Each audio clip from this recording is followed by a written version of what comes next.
Thank you, Madam Vice President. I'm deeply concerned by the alarming rise of intolerance and persecution in Pakistan. We are witnessing a systematic campaign to dehumanize and silence specific segments of the population. My father, Imran Khan, has been imprisoned for nearly 1,000 days. He's the primary target of a regime that treats dissent not as political disagreement, but as a grave crime to be crushed.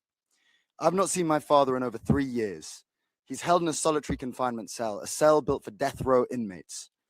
UN experts have warned the inhumane conditions could amount to torture.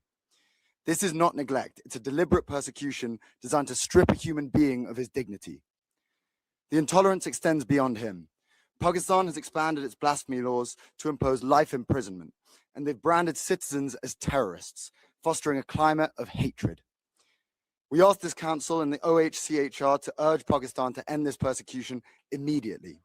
They must comply with UN Working Group's opinion, and they must release my father and all political prisoners. Thank you.